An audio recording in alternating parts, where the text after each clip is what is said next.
And we are live. I'm here with my friend Ben. David, How are you doing, man? I feel good. Life is beautiful. Yeah, let me shrink your Uh, head. I've got your head too big on my screen here. Let me just shrink you. I shrink your head. I shrink your head. Remember that? crush, Oh yeah. crush. Yeah, crush your head. So yeah, it's been a while. What's going on, man? What's new? Um, what's new and exciting? Yeah. I haven't been paying much attention to the vaccine wars. That's one Okay. thing. Uh, Is that ongoing? ongoing that I'm not paying attention. No, is it something, is it newsworthy today? I don't know. Or are you I just don't saying you're know. I ignoring just it? thought you were. Last I heard, you were very interested in it. So Yeah. Well, I don't know if you know, do you know who Christine Anderson is? no. German member of the European Parliament, Okay. right wing, fascist, racist, sexist, whatever. She did a tour of Canada, and the tour just ended last night. And Anna went to see her at her final stop, which was just outside of Montreal. So the freedom fight continues, and Polyev, Pierre Polyev, up here in Yeah. Canada, leader of the Yeah. PC or whatever, Yeah. Progressive Conservatives. He denounced her and what's the word? Disavow. He disavowed her, allegedly, and so that's the gossip on the freedom fight. That's the recent gossip. And Anna, Anna makes cute paintings and stuff like that. So she made Yeah. 2 portraits of Christine and gave them to her. So I wonder if I could show that to you. Actually, I could do a screen share with you, maybe. Let me see. Meanwhile, you can tell me what's up with you. Are you on Twitter? I don't see you there much. No, I barely ever post. I guess I go through phases. It's been a while. And is there anything T- that you're allowed to talk about with your pastoral care of your flock there in Seattle? Are you in Seattle? no, I'm near Seattle. Oh, Uh, okay. But within 1,000 miles. you're, Um, oh, really? Where are you? Portland? I'm somewhere out west. Ah, I get it. Yeah. Okay, I get it. I get it. I get it. I Um, got you, boo. I understand. Yeah. yeah. I mean, we're working on things related to the culture wars. Fascinating. So yeah, you are Yeah, involved. You are involved. You're just involved in a different way. in a different way. Yeah. Most of my role is a mediating role, helping people to hear each other. So a lot of my Okay. studying lately has just been on how do I help each people hear each other, Cool. especially when Facilitating, like what's that? facilitating. Yeah, in math, the concept of a local maximum, like you Yeah, can yeah. have a graph which Mini has one peak. major peak, yeah, more than one peak, and there's a lower peak, and within that narrow range, it's the maximum. But if you scan it out, there's a much bigger peak. So often when we're having these conversations about the culture wars, if you zoom in on the group of people that we've got, it's often this local maximum is dominated by people on one side of the argument, but if you pan it out, the other people are usually have more social power, and that Okay. just creates this interesting dynamic where it's like, okay, who should I invite to talk first? Because usually I would invite the person with less social power to go first to make sure they feel heard. But it's often both sides don't feel heard, and depending on if you zoom in or zoom out, they're right that they don't expect to feel heard. Um, So it's it's a a fun puzzle. holistic approach to participation. Yeah. You can Um, you can give me credit for that trademark phrase. okay. It's beautiful. Yeah. So this is all in real life?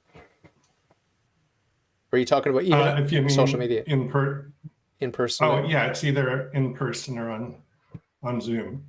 No. What I'm asking you is when you apply this technique, Oh yeah, real people.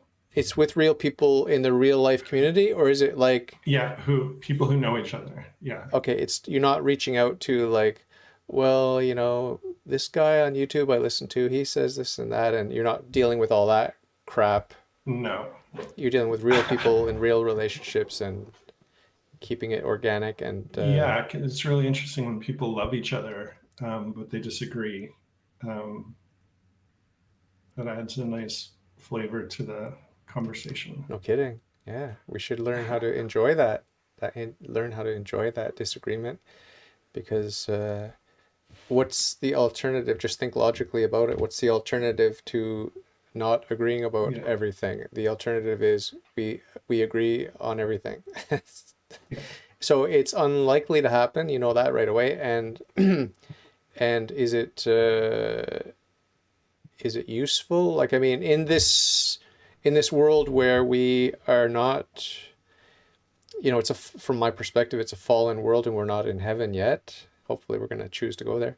But in the meantime, it's a voyage, and there's there are tests, moral tests, and our choices matter. And for our choices to matter, we need to have options to choose among, and that implies difference, right? So all of this to say that it would be a silly and boring fantasy to imagine that everyone you meet is on the same page with you on every single topic that matters to you. And I've yet to meet anyone that I agree with. And I don't, if I'm at a party and 10 people agree with me on 99% of my favorite topics, I'll go to that one guy who doesn't agree with me, because that's the one that's more interesting for me. I'm sure most people would agree if they've tried both. If they've tried agreeing and tried disagreeing, I'm sure most people would enjoy discussing with someone they disagree with more, right? Or no? I think it depends. Sometimes it's nice just to feel like someone gets me. Yeah. And then if you've got that, then it's really appealing. Yeah, to talk to people about where do we disagree. So my friend M is in the live chat. She says, David and Ben, your guest, what do you think of sin being manufactured? Is sin made up for monetary profit? Ooh. The typical trope about religion just being an instrument of control, and we're going to make up these fake sins, so then Yeah. What do you think?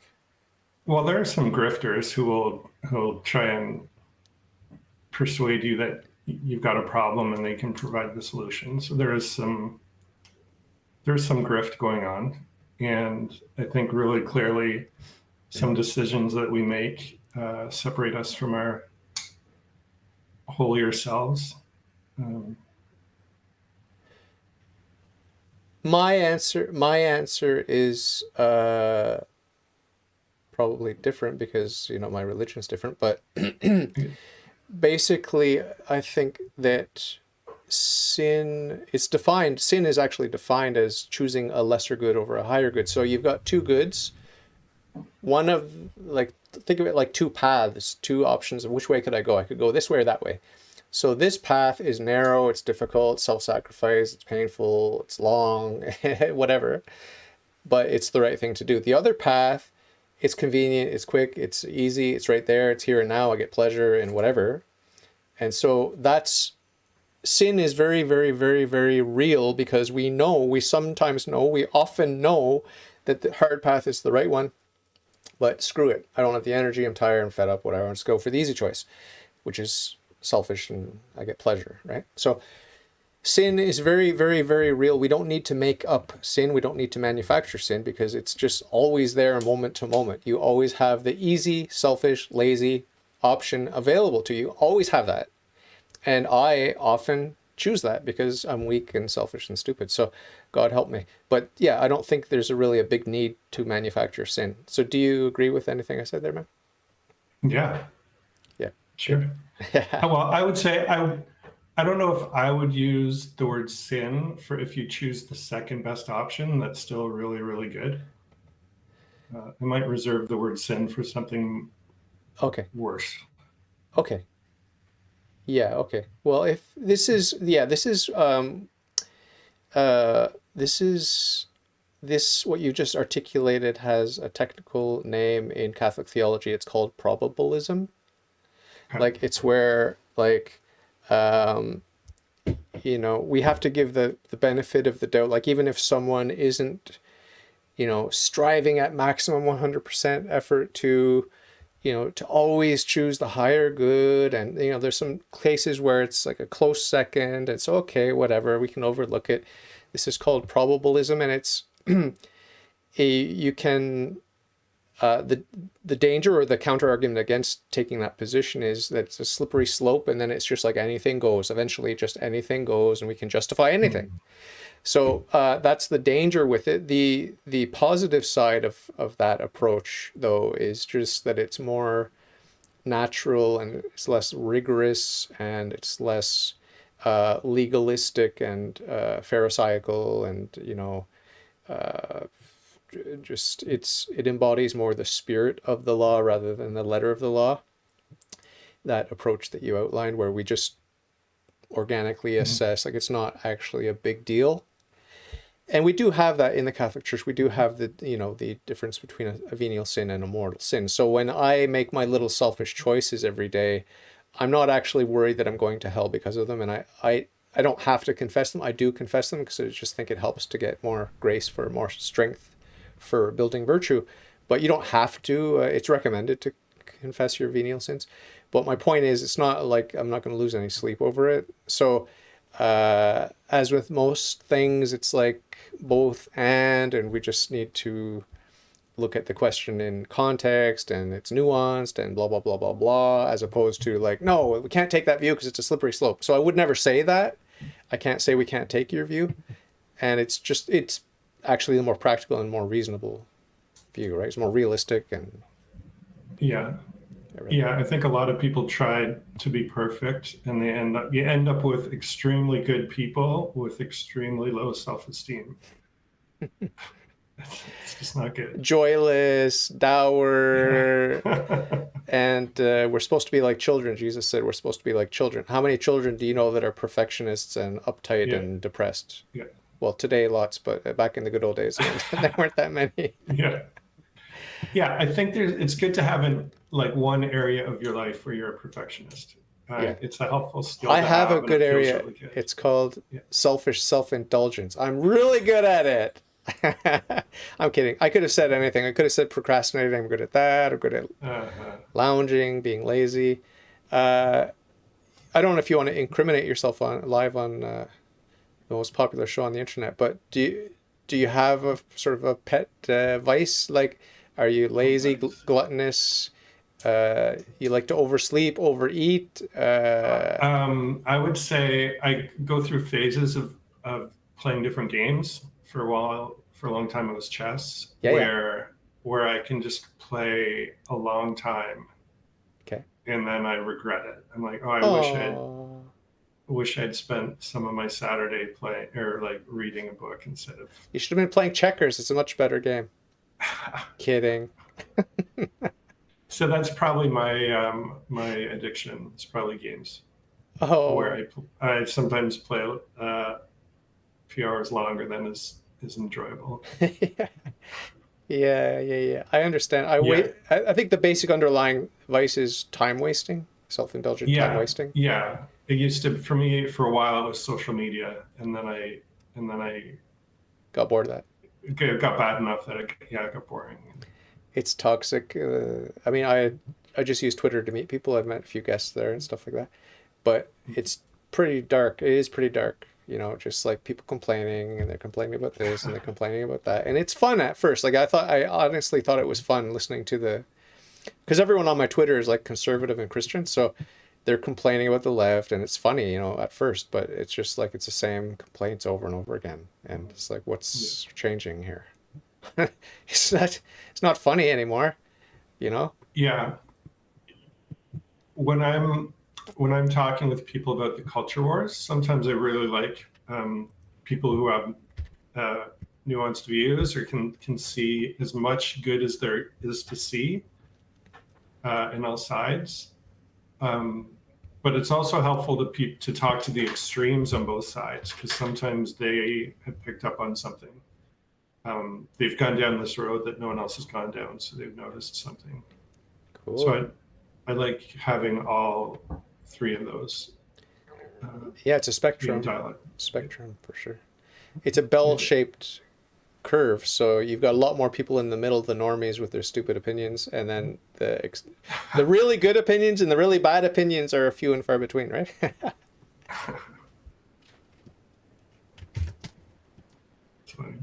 So, yeah, would you describe your approach as moderate, like you want to avoid the extremes yourself, and if it means sampling opinions from the extremes, that's okay.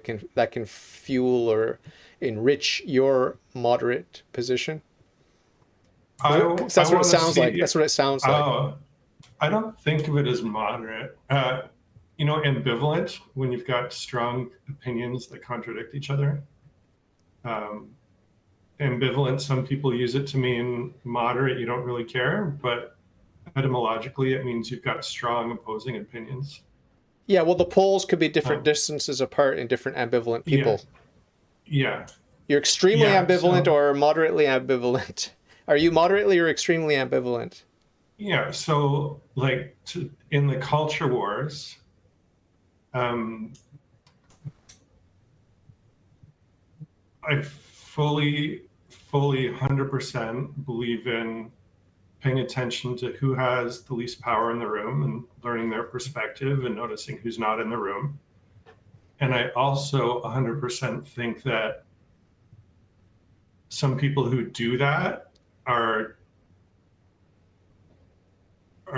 kind of bullying people who aren't, in a way that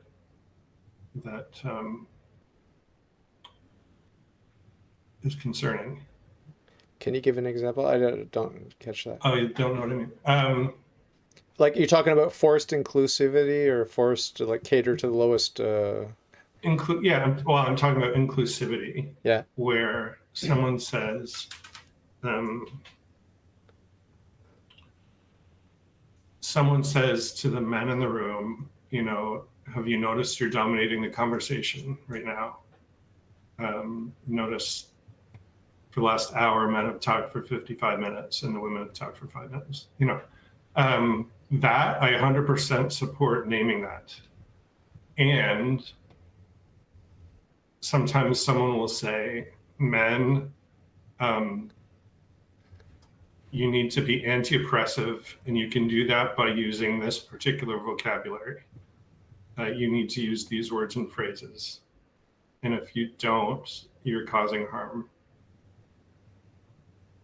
Have you seen anything? I don't move in those circles. I would I would rebel strongly against that, and my two middle fingers would be in their face pretty fast. So, have you heard about left-wing cancel culture? Of course, yeah. Okay, so some people, started complaining a few years ago about, in progressive circles, there's a cancel culture. And a lot of them were vilified for it. Oh, you're just being a white, ignorant, even an alt-right person. We're not trying to cancel anyone. People really mean to people who said there was a cancel culture. You must be alt-right if you're seeing a cancel culture on the left. And then a left-wing hero, Adrienne Marie Brown, wrote a book about cancel culture in progressive circles. And they embraced it. And then they embraced it. To be honest, I don't know. Okay. So, sometimes I think some opposing points of view are underestimated and dismissed in a way that I don't like. Yeah. Well, I So mean, I'm a, go ahead. just to complete the point. So I'm like, have really strong opposing feelings. Um, yeah, I don't see myself moderate in that way. Yeah, but if you if you were to see me cornered by a bunch of progressives and they wanted to modify my language and I just totally went punk rock rebellion in their face, like over the top, uh, would you recommend I choose a more moderate approach, or do you think that I'm just breaking free violently from something that I detest and that it's okay because I don't want it, I want to escape from that? You know what I mean? Like Yeah. it's like being in an abusive relationship, and I always cheer when I'm watching on TV a documentary about a woman that was in an abusive relationship. I want her, I don't care if she gets cut by the glass in the broken window as she jumps from a moving car. Just get out. That's what I want. I'm cheering for her to get out. And in a lot of these stories about women, it's typically women escaping from dominant men. Uh, a lot of them do take courageous action, but it's usually after they've been pushed and pushed and pushed and pushed and pushed and pushed and pushed, and then push some more, and then apologize, and then start pushing again and push again, and repeat and repeat and repeat. And then finally they're like, hey, I'm seeing a pattern here, and I want out. And then they summon the courage, and they even sometimes resort to violence in self-defense to get out. And so like I am always cheering for like, hey, why didn't you do that 10 years ago when you knew he was sleeping with your child? Like, why didn't you go to the cops? Why didn't you leave him? And you know, I'm not blaming the victim. I'm not. But I know it's hard. I know it's hard. But what I'm saying is I'm cheering for a violent exit from that situation, like fast. And so it's the same thing with any oppressive, tyrannical management of my autonomy. It's like, no, sorry. Like, I'm willing to die. I'm going to die one day. I may as well die on this hill right here that you presented me with, you know? So maybe that's too radical for you, but I'm trying to explain to you why it's so important to me. It's because, the dignity of the person rests largely in their autonomy. It does, period. And groupthink is disgusting. And when you look back on all the examples of groupthink, we don't admire it. We don't look back on the people that fell prey to groupthink and admire those people ever. So why is it different today? Why is groupthink today cool when every case in the past was embarrassing, right? So that's my perspective. So yeah, it's interesting that you really value autonomy, if that's the right word, and you also like being part of a communion, if that's the right word. Yeah, I mean, you know which side I err on. I err on the side of autonomy, and it's like if, like even my agnostic friend is like, "Hey, David, you're not a very good Christian because you're not really involved with the church and you're not really going to the bake sales and all this sort of thing." And I just say guilty as charged. Like that's my disposition. I'm not a good Christian. I'm not in the community pulling my weight, and I'm focused on me and my wife and my little life and my little concerns. And yeah, I'm erring on the side of selfish autonomy for sure, 100%. I've done volunteer work, I've done things, and I support the church financially a little bit, and whatever. I meet the basic criteria to be a Catholic, but I'm not a hero of the church. And like I said, I have volunteered and stuff like that, but I definitely err on the side of autonomy. And when it comes to the communion of the saints and my membership in the church and my submission to the authority and all those sorts of things, it's like, yeah, but it's all very abstract. It's like I could just sit here and say I'm a member of the international stamp collectors community and whatever. It doesn't really mean anything. It's just like I like stamps, you know. It's like that membership is just you know whatever. Now, in the case of Christianity, there's a mystical component where it is very real, and there's that vertical dimension which is supernatural, and there's a horizontal dimension where it's like I do physically leave my apartment and go down the road to the church, and I do interact with the priest and the people in the pews and stuff like that to a certain extent. And so I'm part of the community, and I've talked to people about organizing you know outreach, because the church is empty and it's just sad. I'd like to get more people in the church. So I've talked to people about that. I've talked to the organist about the music. I get involved. I bought the organist's CD. I got his music. But that's all very selfish, right? But yeah, all of this to say that I am involved, like physically and in a real way, with the community, but just to a very small degree. And there are people that are, prayer warriors. They're doing the rosary, and they're helping with church events, and they're helping with. Back in the day, it was Syrian refugees. Now today, I don't know who they're accommodating, if it's Ukrainians or whatever it is. But there are plenty of projects to get involved with. But from my, me and my wife, and the situation, and there's only so much I can do outside of the home. I've got a woman with special needs, so to speak. So, but yeah, you understand what I'm saying?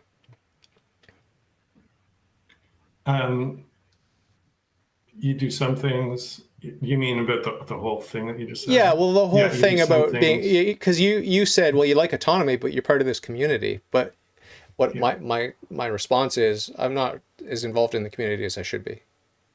Okay, so I'm I erring wasn't on the thinking side. of, I was thinking more abstractly. You're part Okay, of a Catholic communion. okay. And Yeah, well, the abstract part's easy.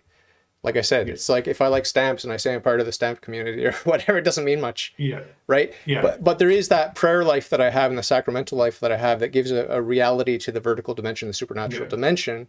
But yeah, the horizontal dimension where I'm actually feeding the hungry and giving water to the thirsty and visiting the prisoner, all that sort of thing. Those are the corporal works of mercy.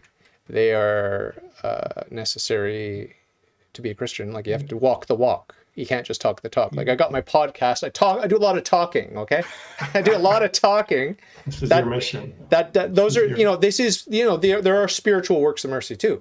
Praying for people, I do that. Talking to people, I do that.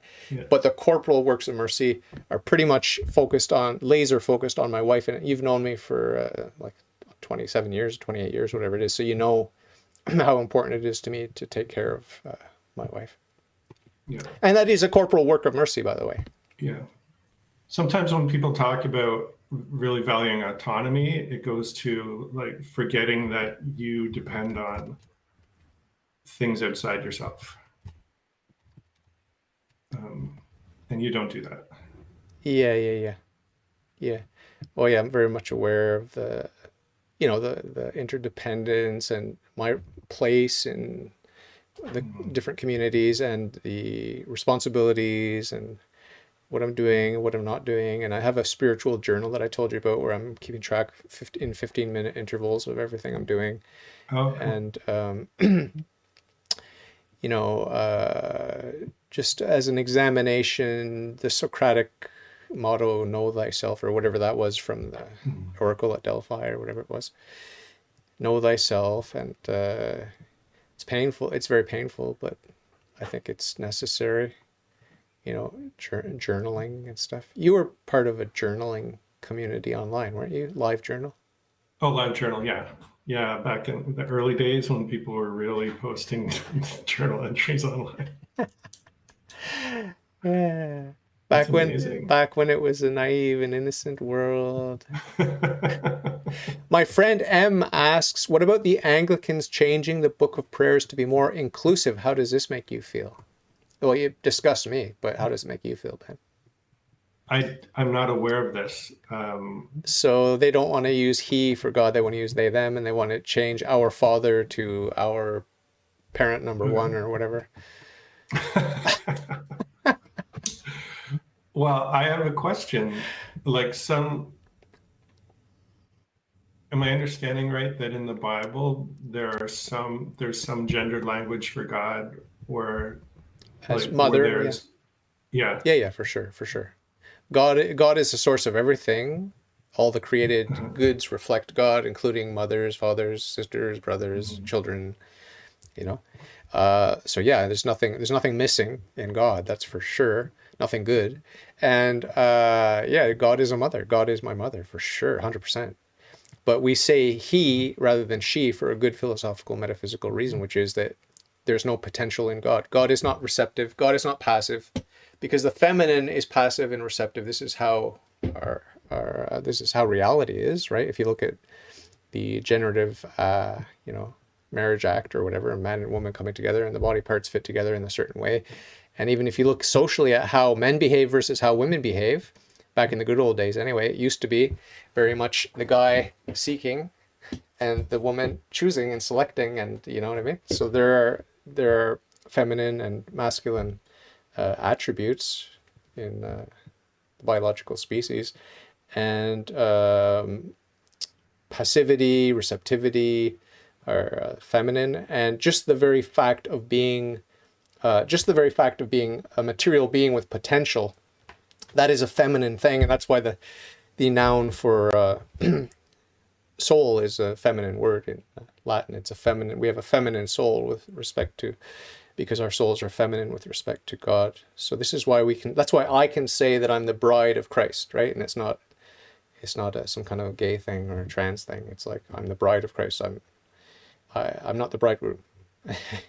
He's the man in the relationship, okay?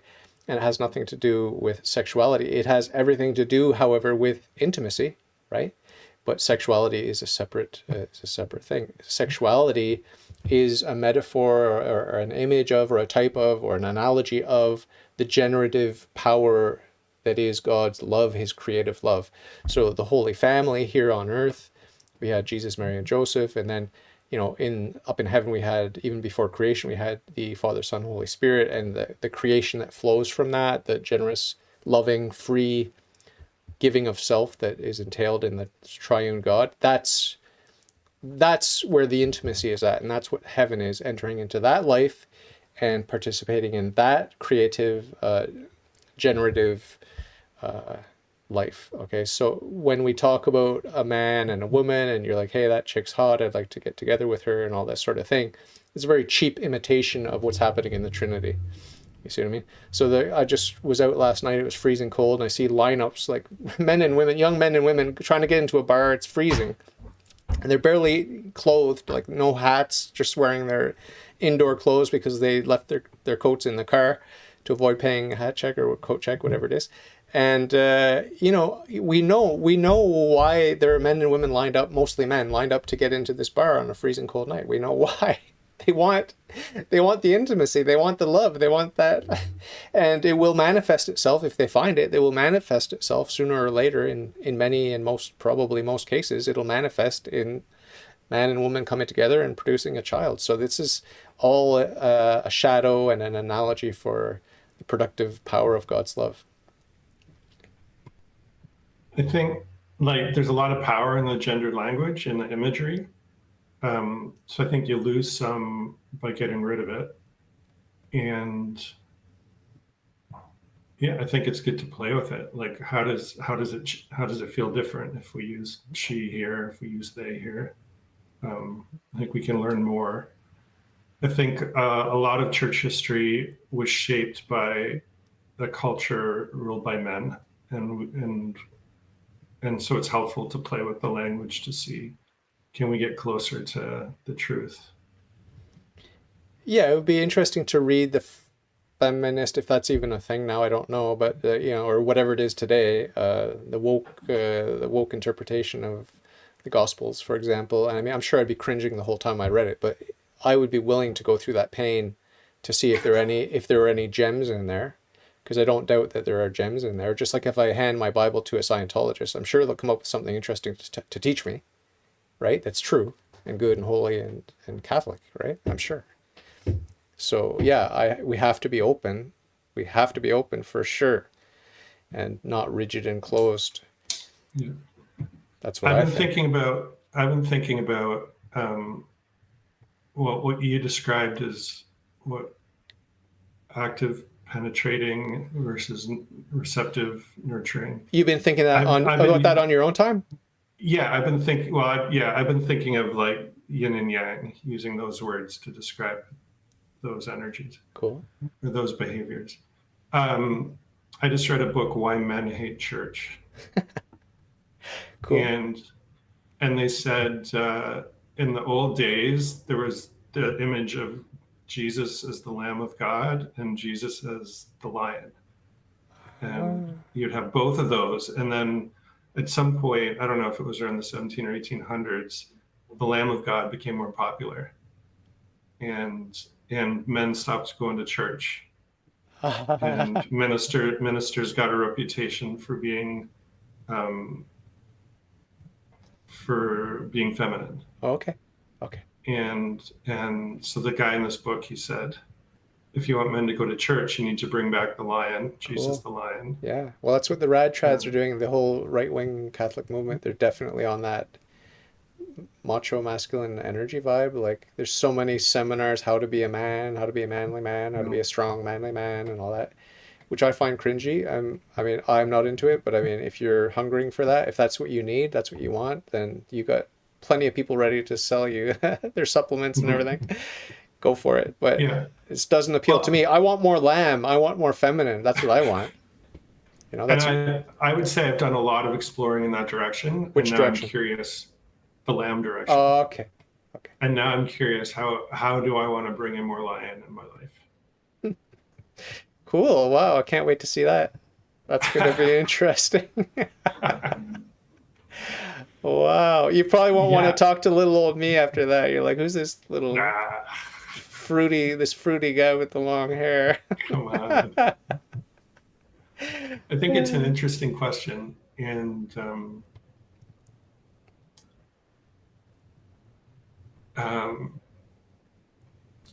a lot of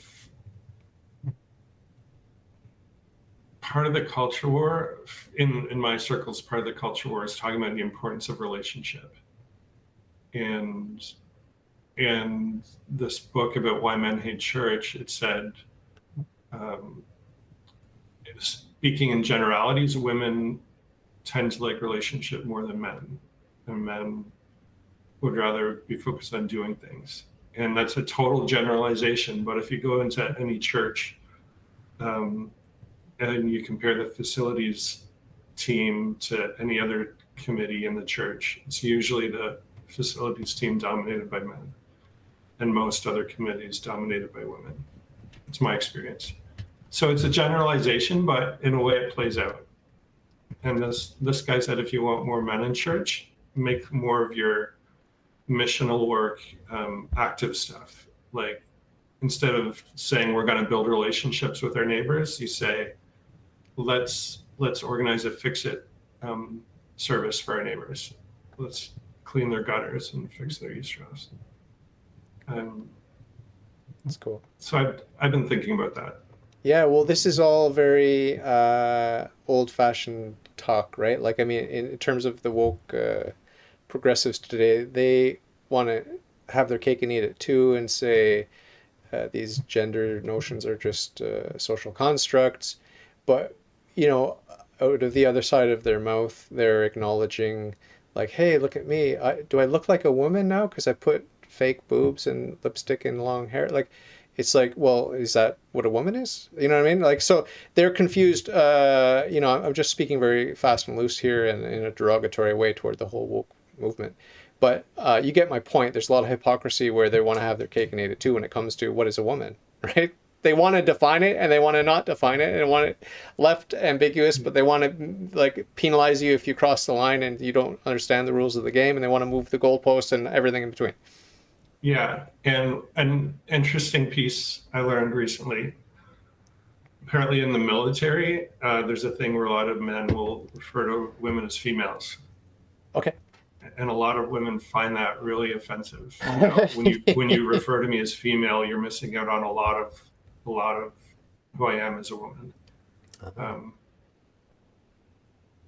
while simultaneously fully seeing transgender women as women. So there's both of those beliefs dancing together.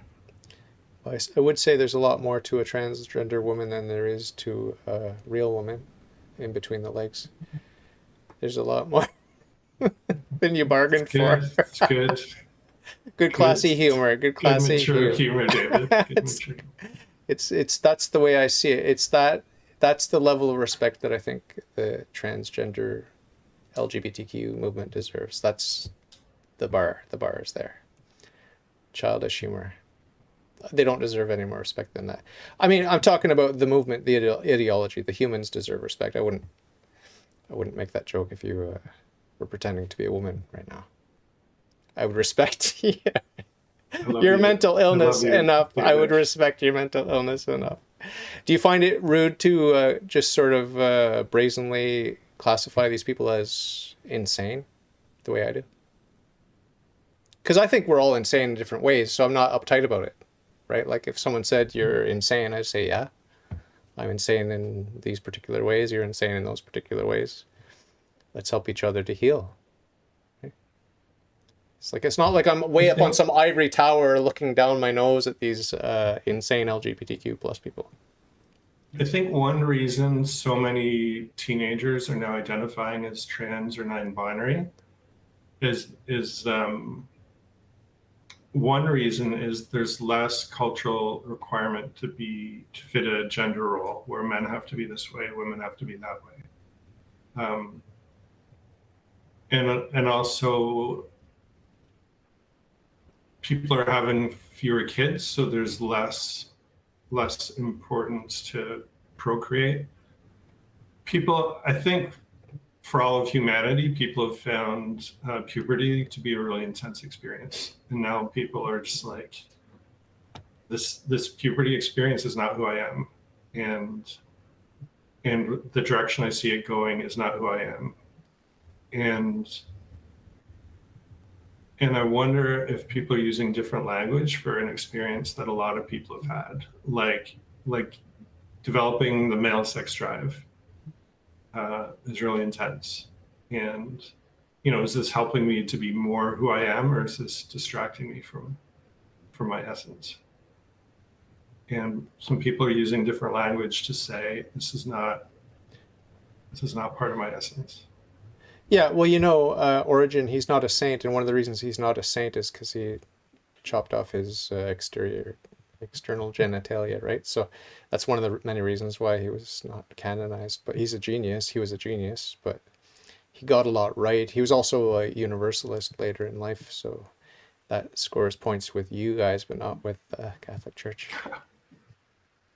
So yeah, he castrated himself, and he interpreted the Bible that way, and that's why you should never interpret the Bible using private judgment. It's very, very dangerous thing to do. But I'm getting off topic here. But anyway, yeah, the whole puberty thing is a nightmare. I'm still haunted by it today. I mean, I'm 53, turning 54 this month, or in March. I'm still haunted by my puberty. It's like, it is a big deal. It's a big deal. And the whole sex thing and all that is a bloody nuisance. It's a bloody nuisance. It has been my whole life, right? Since puberty, anyway. So it's just like, I understand the urge to castrate yourself. I understand completely the urge to castrate yourself or to chop off your boobs or whatever you're gonna do. I understand that. I have sympathy for that, but it's still wrong. I think it's wrong. I think that in a healthy society, in a healthy family that's part of a healthy community and so on and so forth, puberty would be a wonderful thing if you're properly prepared and educated and you've got someone of the opposite sex ready to marry you and start procreating. It's great. It's amazing, right? For a lifelong committed relationship. That's just not the way society works now. Right now, you've either got to suppress it or repress it or sublimate it or, or just indulge in it or whatever you're going to do. There's no really winning option, right? So I have a lot of sympathy, Or be a saint and you can sublimate it that way. I was going to say a lot of people are choosing pornography and getting a messed up idea of what sex is like. Yeah, that's not good. That's not good, not good, not good, not good. Big problem, and I don't see it going away anytime soon. Although there have been movements I've noticed on the internet. And I've had guests that have talked about this, male guests, who've talked about the NoFap movement and what are some of the other things they talk about. I think it may be part of the men's rights movement, which I've never been a huge fan of, but I think a lot of them talk about that. But yeah, it's a problem for most people, I would say. And the solution is to have a healthy, what I would say, a healthy Catholic family and a healthy Catholic community is part of a healthy Catholic world, like, then when it's time to reproduce, you've got the, you know, the beautiful, attractive person of the opposite sex that you choose, you mutually choose, and you mutually start your family. It's amazing. That would be fantastic. But I've never ever seen any example of that, except in the storybooks. You know, in the storybooks, when you read about the good old days, which most people today shudder in horror when you talk about the good old days being more than 700 years ago or whatever, right? I can think of one couple from high school that I know got married and started a family. Yeah. There might have been more. I'm aware of one. Cool. Yeah. And when I look back and I imagine what would my life have been like if I had done that? Yeah. What a different way to spend your 20s. Changing diapers and stuff. Yeah. Yeah. No, but you know, it's hard to know, right? It's like, I mean, I missed the boat. I missed the boat entirely on like being healthy and normal and sane and having a nice family and all that. Like, I mean, not to, you know, say that I'm not happy with my wife, but it's just like, it's the first thing my mother-in-law told me when I met her basically was that I'm crazy, and the second thing she said is that if you don't have kids, you're a loser. You know? And it's like, there's a lot of wisdom in that. There's a lot of wisdom in that. Did you give her a chance to say a third thing? Oh, she said many things, many things. I just listened. I didn't interrupt. Yeah. But she had a lot of wisdom, and she's not perfect either. But yeah, I mean, it's a traditional conservative outlook that is easy to make fun of when you're young, but when you get older, you kind of think like, right? Like, you talked about this often, like tradition, how we shouldn't change our tradition unless we have a good reason to, or something like that. You've said that before. Chesterton's fence. You familiar with that? I think you've mentioned it to me. If you find a fence on your property, don't take it down unless you know why it was put up. Okay. And then I like taking it further and saying, but don't repair it unless you know why it was put up. Okay. So if we have social rules, be really careful of getting rid of them because you don't really know why they're there. But if they're decaying, maybe let them decay and see what happens. Because eventually, if you don't let rules decay, you get bogged down by stupid rules, because we do get stupid rules. And there's like stories in the Bible. People ask Jesus, which of the 613 rules do we need to follow? Mm-hmm. One time Jesus just says, what, love your neighbor or something, or lists through four. Well, love God. The first rule is to love God above all with your whole heart, mind, strength, and whatever. And the second commandment is like the first. It's to love your neighbor as yourself. So yeah, that's how I think. You've heard me say this before. That's how I think about the 10 commandments, as one commandment to love, and it can be broken into love of God, love of neighbor, and then further subdivided. Yeah. So I think it's helpful to every now and then just start fresh. Just start with love God and love your neighbor, and learn the hard way how that breaks down. Yeah, there is a late medieval Catholic thinker who was sort of a political philosopher or whatever. He was very obsessed with the idea of social contracts and constitutions and these sorts of things that people set up as governing paperwork, guiding principles, and these sorts of things. And even civil law and criminal law, all of these sort of documents that we put together and rules and stuff like that. And he talked about the Magna Carta, and he talked about different historical examples. And his basic thesis, his overarching thesis when it comes to political philosophy, was less is more, less is more, less is more, less is more, less is more. Because we are not stupid. We If humans you only had said that once, it would have been better. but anyway, we organically, we have a lot of intuition, and it gets stifled by the letter of the law. And the more nuance you add to the law specifying sub cases and all these sorts of exceptions and all this sort of stuff, it becomes unmanageable, it becomes unnatural, it becomes unorganic, and it's just not, it doesn't work.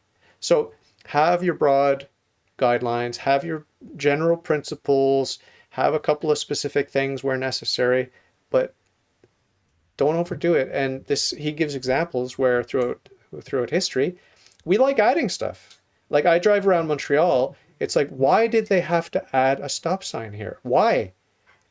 And why do they always add stop signs and they never remove them? It's just crippling traffic all the time. Like, it's like everything is just being constipated by, like, hey, I've got some signs. What's my job? My job is to put up signs in the city. So what am I going to do today? I'm going to put up some signs in the city. Like that's kind of how I see it. Like it's like this retarded autistic bureaucracy that doesn't know what it's doing. It just says, hey, my job is to do this. So I'm a hammer. So everything I see is a nail. Bang, bang, bang. That's how I see it. It's unthinking. So that's how it is with the law and with the constitution of a country and these sorts of things. It's like if you're a wise governor, just like if you're a wise father in a family, you give breathing room to your children. You don't oppress your children. You don't chastise them for every little thing, because it's not good. It's just not good. It's not a good way to govern. It's not a good way to use your power, your authority. So I very much sympathize with that, especially as you know, with the whole COVID fiasco. Yeah. How is the Catholic Church doing on that? I don't know. I try not to pay attention to current events, especially in the church, because all I'm going to get is he said, she said, and spin. I'm going to get spin, and I don't trust the spin. First of all, I don't trust that there's no spin. And then your spin is spin because it's not, because it deviates. It's called spin because it's a reorientation, it's a distortion of the simple, beautiful, natural reality. And when I get to heaven, I'll be able to see what really happened. Here, I don't want to hear your spin. Sorry. Like I'll listen to the news if it manages to find its way into my world. Or if Anna tells me this, whatever, because she's obsessed with the news now since COVID. So like she'll tell me stuff. I take it all with a huge grain of salt. And, when it comes to the church, there's so much criticism. It's toxic. It's just completely toxic. I don't see it uplifting my spirit to listen to the news about what's happening in the Catholic Church. You know what I mean? If I got it directly from God, like, hey, David, this is what's really happening. Right? Wow, that would be a cool news. I would subscribe to that news service. I was thinking, like the catechism. Yeah. Does it tend to get longer, or does it need a fresh start? It doesn't. Okay. No. Is it hundreds of pages long? Oh yeah. It's like 400, 500 pages long. Yeah. No, I've read many catechisms. They're all surprisingly consistent. You'd be very surprised if you read the different catechisms over the past 400 years. Those are the ones I've read. They're very, very consistent. Very consistent. What's been added very slowly and organically is the controversies get resolved, right? So they're questions that are valid to ask, and then some of those questions eventually get answered, right? Because the heretics will push so hard that the church is like, here's your definitive answer. But there are many, many more questions that have not been answered definitively and will never be answered definitively this side of heaven. So yeah, the catechisms are very consistent. And even the structure and the layout, because the church is very conservative in that way, it doesn't change stuff just willy-nilly. Even Vatican II, I don't find Vatican II offensive or shocking, or it's a pastoral council. So what I find more shocking and offensive is the so-called spirit of Vatican II and the criticisms of Vatican II. That's what I find more shocking. But the documents themselves are very Catholic, very beautiful, and yes, they're vague and ambiguous because it's pastoral. It's a pastoral council. It was designed to be a pastoral council. It's a different animal from like a stern rebuking of your heretical adversaries. It's a different animal. It's a different thing. It's like treating your cactus like it's your cat. It's just like they're two different things. You should pet one but not the other. Okay. You're wise. Wise beyond my years. And wear gloves when you pet it, because those things are prickly.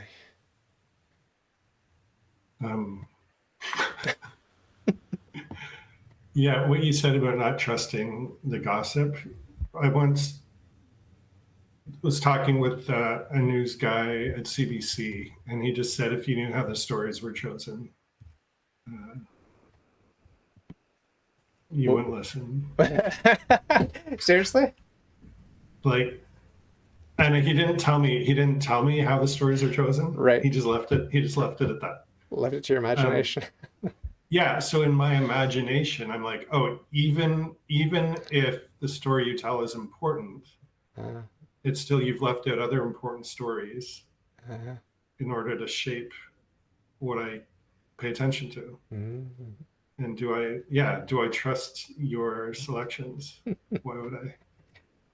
Yeah, I remember, I just had a flashback. You and I were in Ottawa, sitting in a little cafe. There was like a strange intersection where there were like three roads. It was almost like in a triangle. Do you remember this? We're sitting in a cafe, and there was a newspaper in the cafe, and you asked me something about how I interpreted an article. I remember this very clearly. I don't remember anything else, but I do remember that it was like you and I, our minds were interacting, and we were discovering different, like you were kind of shocked by my attitude towards the news. And that's all I can remember, but it was very interesting because, yeah, the basic underlying question here is one about truth and our ability to access the truth in general, and in particular when it comes to journalism. It's like the truth is very important, and journalism is supposed to be about truth. It's supposed to be, right? So then you have to ask, well, how corrupt and cluttered and perverted is journalism? It's like everything else. I mean, it's a mixed bag, and it's like if you asked me, do you trust the elementary school teachers? It's like, well, yeah, more or less, and I think whatever, most of them hopefully have good intentions with the children they're taking care of and educating, but it's or if you ask me about the medical professionals, doctors and whatever, like I've had surgery and they botched it up, and I appreciate the good they did, and I mildly regret the mistakes they made, and whatever, it could have been worse, could have been a lot worse, right? So it's a mixed bag. And I guess what I'm trying to say here is it's like I'm not overwhelmed with confidence in anybody. I've had taxi drivers who didn't know how to get me from A to B. Like, I mean, that's the world we live in. They don't know how to get me to where I'm going. Like, they knew that's what I called to go from here to there. Or are they just playing with me? Like, did they take this route because they'll make more money? I don't get it, It's like, it should be pretty basic, right? So, sorry. End of rant. But you get my point, right? Yeah. So, my friend M in the chat, she's asking about this auxiliary bishop that was murdered. I heard about that. Very sad, very tragic. You have to wonder. I don't know about it. Well, there are many cases. There are many cases of violence against priests that have been happening recently, in recent times. There was one in Mexico. A couple of different cases I heard about. I don't remember the details because, like I said, I try not to pay attention. But you do have to wonder, like, what would it take for you to take up arms against, let's say there's some weird religion that you don't belong to, and you're angry with the religion, and what would it take for you to take up arms against them? It's pretty dramatic. Right. I wouldn't. I don't think I would ever do Yeah. that. I would never do that. I would never do that. Things would have to get pretty bad. Um,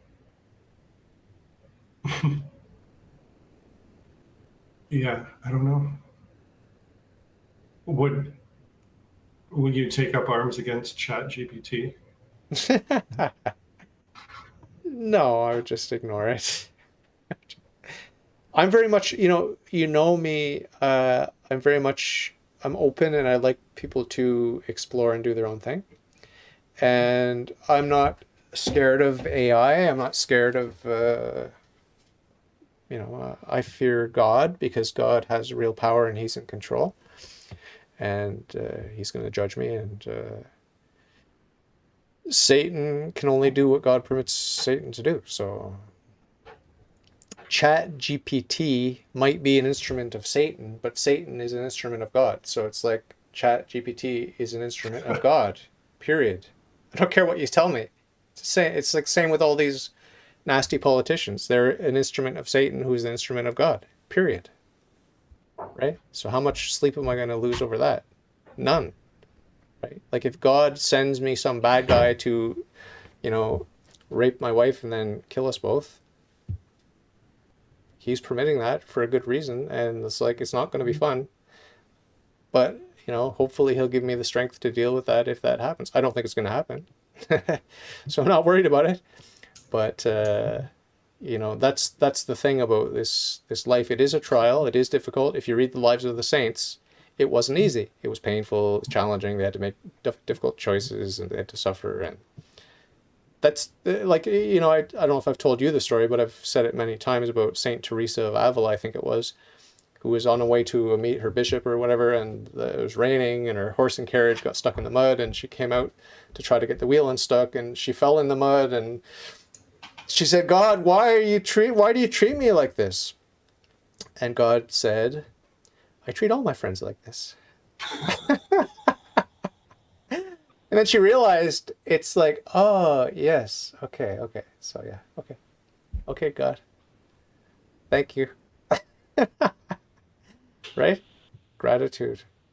That's when you know you've arrived. That's when you know you're a saint. Well, you shouldn't know you're a saint, but that's when you can kind of secretly suspect that maybe you might be going in the right direction, when you can enjoy getting manhandled and mauled by God and God's instruments. That's fun. That's when you're free, right? Like that's what St. Paul talks about. Shipwrecked, tortured, beaten, left for dead, starving, freezing.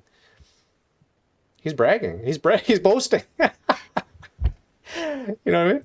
Most people brag, I got 10,000 views on my YouTube video. Whatever.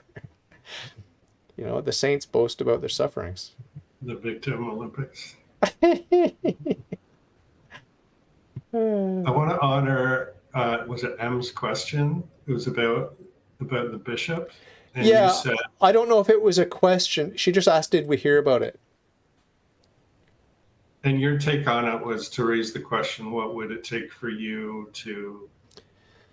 I can't imagine, like, if the Scientologists, I discovered they had a pedophile ring or whatever, like, I wouldn't just take it upon myself to go and kill the first Scientologist leader that I met, or, whatever. That was my basic takeaway. Like, okay, what if you could go back in time to the start of the pandemic? Yeah. And kill one of the lockdown people, No. if you thought it would make a big difference? No.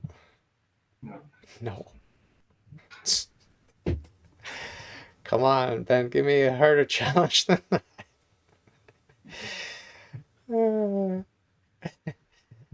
Never do evil so good may come of it. Never. Never do any evil, ever, for any reason. Turn the other cheek. I'm not saying that I have fortitude. I don't have the virtue of fortitude, not yet. But if I'm gonna go to heaven, God's gonna have to give me that virtue. I'm gonna have to be able to endure. Right?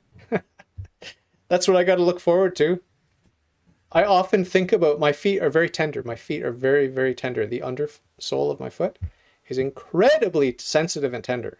I don't know about you, but it's like, ee, ticka, ticka, ticka. It just drives me crazy if I tickle it, or if Anna tickles it, or God forbid if I step on something sharp.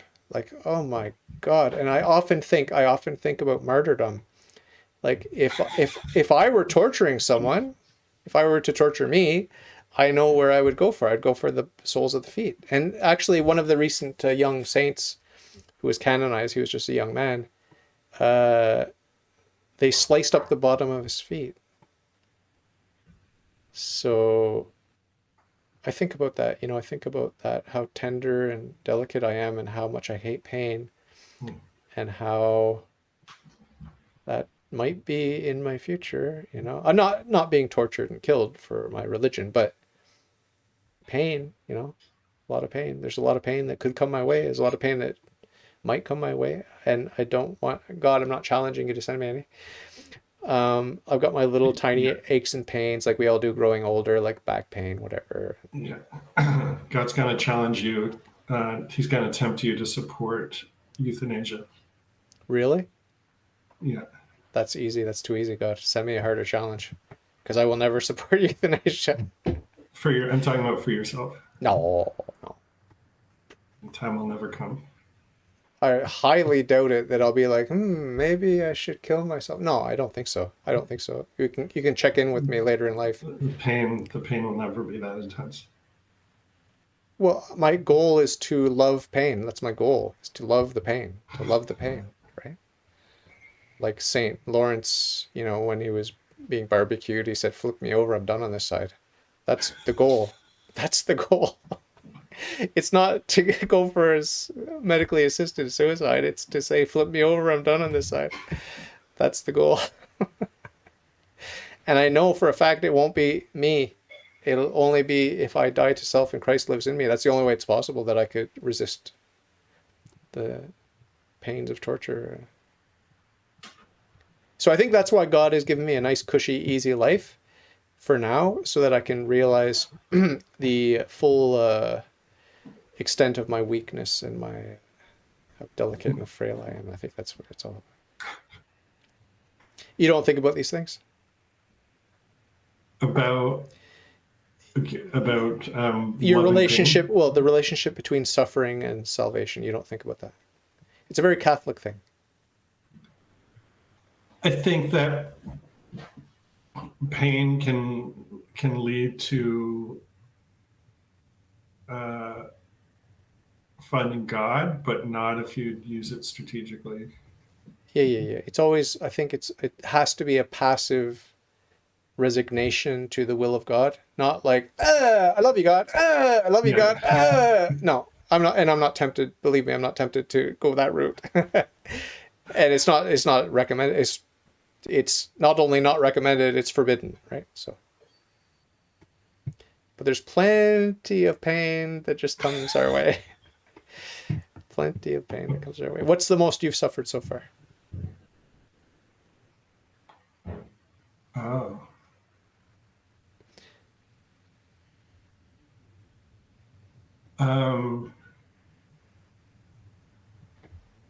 I think when I got a tension headache and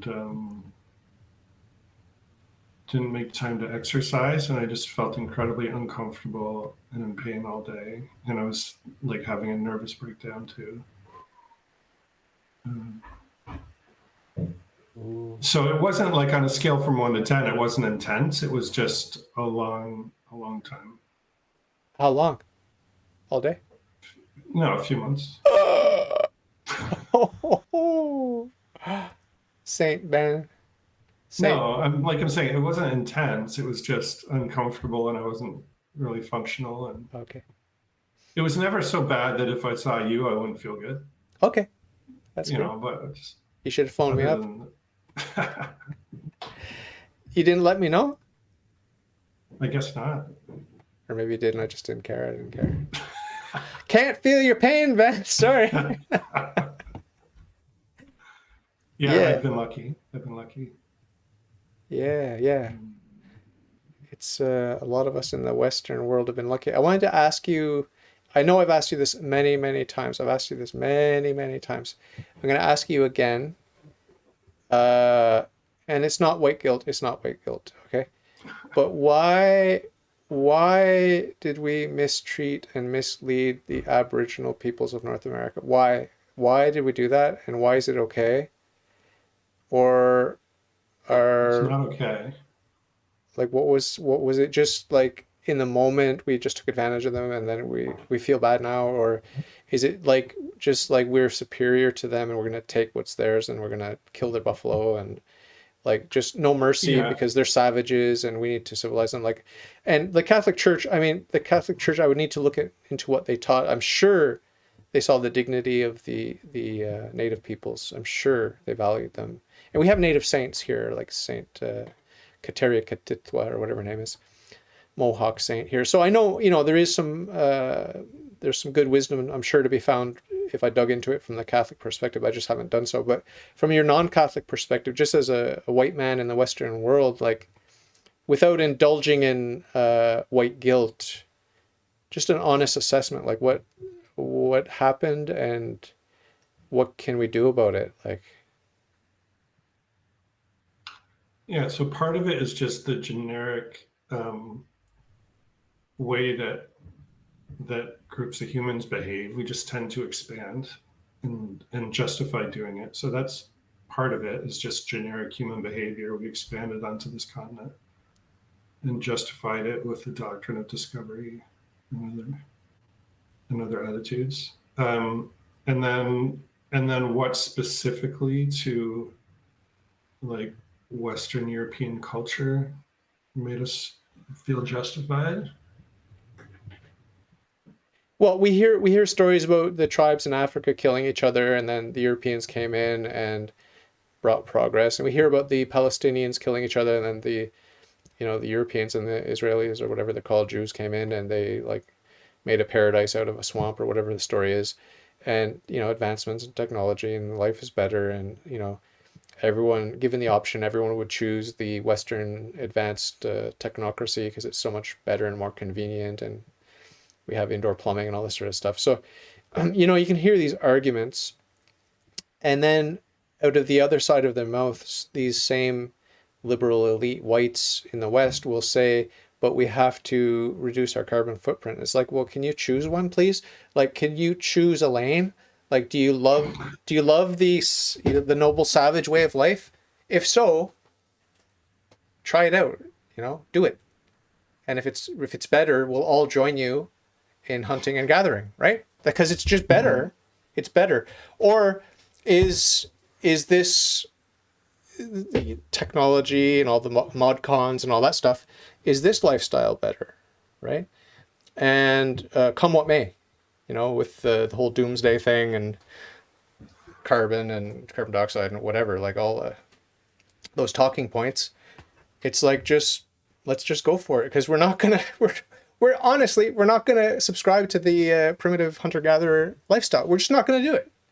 It's clear that it's not as popular as this lifestyle, right? Even among there's a claim that back in the early days of the European arrival, no indigenous person voluntarily moved to the city, but thousands upon thousands of Europeans adopted the indigenous lifestyle.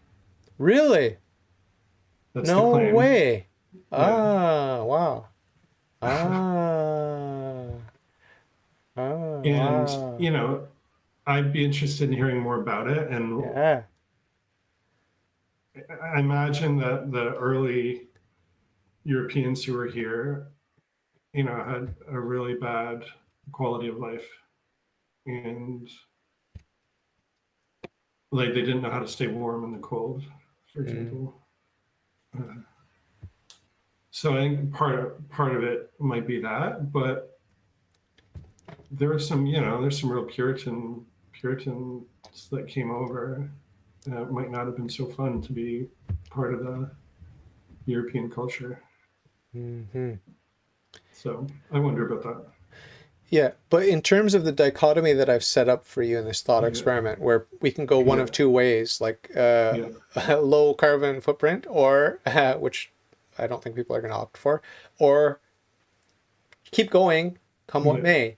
But there's no point in saying, hey guys, let's play this game where you pay money to reduce the carbon. You can take jets to other continents as long as you pay us, because sorry folks, that doesn't clean the air. It doesn't clean the waterways. That money, like, the damage is done, right? Like, these activities you're paying to do, they're doing real damage according to your green philosophy. It's doing damage, and paying a penalty with cash doesn't undo that damage. So, hey, instead of paying all these stupid penalties and pretending like we have that electric cars are going to have a lower impact or something like that, some nonsense, instead of pretending and going through all these emotions and wasting time and energy, why don't we just admit that we are headed in a certain direction and that this is what we're committed to, and let's not worry about it. We'll deal with it. And like, if your doomsday scenario is true, then we're doomed. And if your doomsday scenario was naive or false or a lie, great. Those are the two ways I see before us. Like, let's just go for it and not worry about it. Or if you're really serious, if you really think that we all need to unanimously decide to live like hunter-gatherers, then let's do it.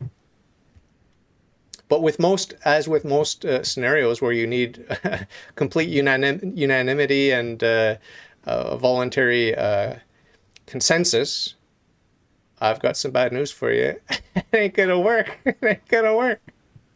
So full steam ahead. Full steam ahead. Drop the paranoia. Stop the propaganda. Stop worrying about the environment. Stop recycling.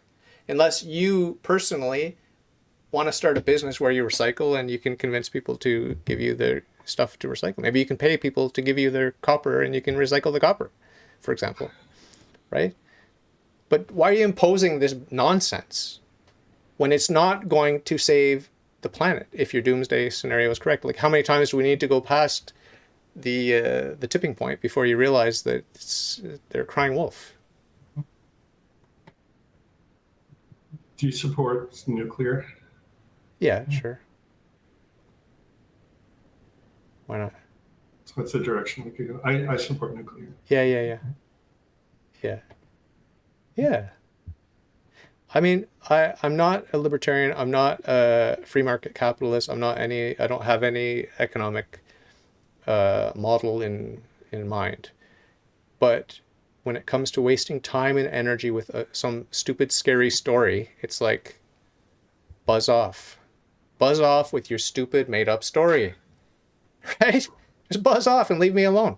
So in that sense, I guess I just want people to do what they want to do. Like, if you want to make a business that's polluting the water and killing the villagers down the stream, I'm pretty sure that's not going to go too well for you, right? Unless you live in a very corrupt part of town, right? Where you could just pay to kill the people downstream, right? That's the world we live in now. It's like, yeah, so it ain't perfect, but I'm pretty sure that your average citizen is not cool with that.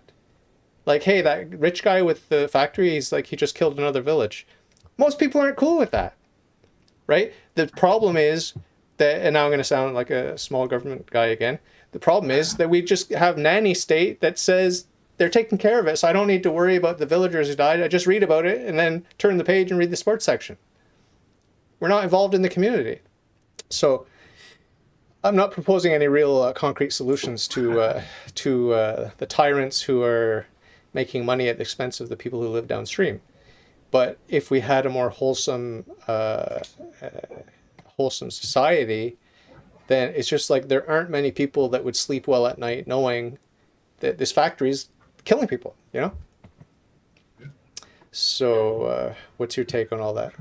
Yeah, I think regulatory capture happens where you create a regulatory body to regulate the energy industry, yeah. And then the energy industry takes over the regulatory body. Yeah, regulatory capture is a thing. Yeah. And I think, if I understand right, carbon offsets, there's supposed to be this thing where you buy the carbon offset and it's used to take carbon out of the air, but that didn't actually happen. Like it turned out to be a big lie. I think that's really common. But I also think, like when I think of healthcare, I'm surprised how well it works to have government healthcare. It works better than I thought. Some things work better than I would have guessed they would. But I also, I've heard theories that if dental care was deregulated, it would cost a fifth of the price or something. Oh. There's some theories out there around that. Yeah. So I've got mixed feelings about it. That I would say the Food and Drug Administration, they have probably killed more people than they've saved by regulating medicine, I'd say. So mixed feelings. So when it comes to the environment, pollution, these sorts of things, I used to work for Pollution Probe, Friends of the Earth, Greenpeace. Yeah. Okay, so like I've soaked up a lot of propaganda in my day, and I was always very skeptical of it, but I bought into it to a certain extent, like to the extent that I like to drink clean water and I like to breathe clean air. Hello, like I buy into it to that degree for sure, right?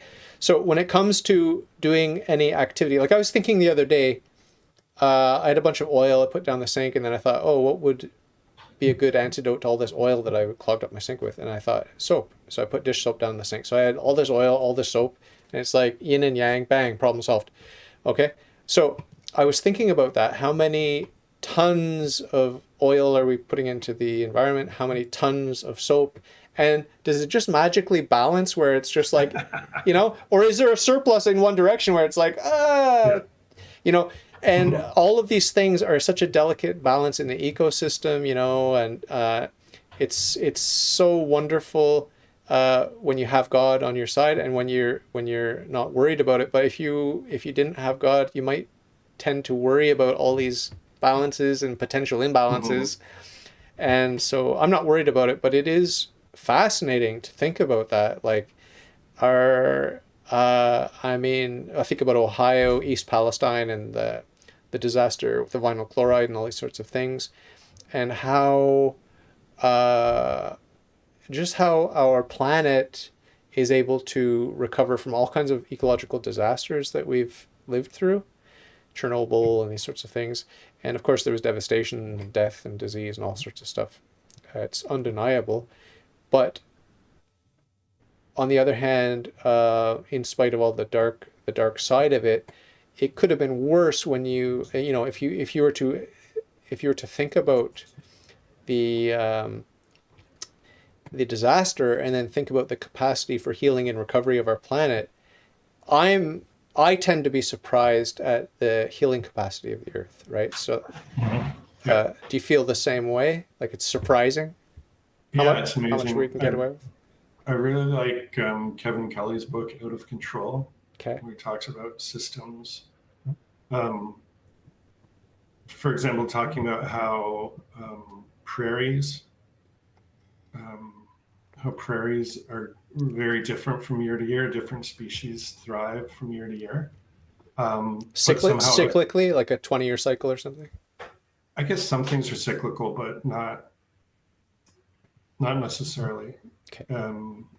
Not a stable cycle. And so there's whatever the weather is, there is a species or a combination of species that will survive in it. Okay. So that the prairie stays alive even as it keeps changing. Cool. Really interesting. Yeah, well, I also think about that reminds me of another thing that I think about, where it's like I'm eating crumbly food like a cookie or a cake or something on the couch, and we've all done this, right? And you just start imagining like, okay, I got two options. I can clean it up afterwards, or I can let the bugs come in and eat it. It's like, and then I think, well, what eats the bugs? Because I know that the spiders come to eat the other bugs, but what eats the spiders? And that whole chain. And basically, like at work, we have some rodents. I don't know if they're mice or rats. I've never seen them, but this rumor has it. But they're not there just to pass the time or just to annoy us. They're there because there's a food source, like, basically, and it all makes sense. And it's like, it's good. It's good, right? It's good that the rats come and eat this stuff, right? Isn't it? That's what they're Is there it for. good? That's what they're there for, right? Like in Chinatown, the rats are eating the garbage because the garbage is there, right? Like if you don't want the rats, just keep it clean. So, so it's good in that sense. Like it makes sense. Like they're there to do their job, and if you want to make the rats unemployed in your neighborhood, keep it clean, right? So it's the same thing with all the balance in nature, I guess. And another story that comes to mind is the cane toad problem in Australia, where they had they had a snake infestation or some kind of infestation. So they brought in the cane toads to eat that pest, and then the cane toads got out of control, and then they introduced something else, and it's just like that. That story that they tell the children. I forget what it is about one animal eating another animal, whatever. But there are cases, obviously, where things get out of control, and it's usually, I would say, it's usually when there's human intervention that was misguided or unwise. Just like, oops, oh, we didn't think about that, Oops. Like, let's make this intervention. And it's the same thing with healthcare. Like, I mean, malpractice is a major cause of death, in the first world. So it's like, I often think about that. It's like, okay, if I had disease X, Y, or Z, would I necessarily want the medical intervention? I'm not sure, I'm not sure. So it's the same thing with all kinds of human intervention. We think that we're so smart and we think we have the solution, and it's like, oops, well, we now know that and thanks to this disaster and this experience and this mistake that we made, thank you very much, because now we've learned this valuable thing, and thank you for your service, whatever. So scary stuff. If a leader, if it turns out that their strategy backfires, should they have to resign, or are they allowed to say, we have discovered a better way? Yeah, I don't believe in making people resign if they make a mistake. You wouldn't have much of a stable government, would you? Right? But if someone says for 20 years, nuclear is safe, we should deregulate it. Okay. And then the energy commissioner says for 20 years, no nuclear. And then the energy commissioner changes their mind. Do you want the lifelong nuclear guy to have a job? Should he be brought in? I mean, you're talking about like we're gonna try it, but you're not talking about like if it went well or if it went badly after the fact that we tried it. No, yeah. Like you're just talking about like, okay, we're gonna try your idea, and should the guy that's been promoting the idea have power because of that? Yeah. Well, I mean, does he have expertise, or is he just some wacko? Right. He might have gotten lucky. Yeah. Yep. I don't know. I mean, most things are way too complex for me to have a real solid opinion of in the concrete, Yeah. That's why I hate politics, because they have to make really, really tough decisions that I am just not. I'm not made for that kind of decision, that practical kind of decision. Like, let's forge ahead in this direction, and this is what we're going to do.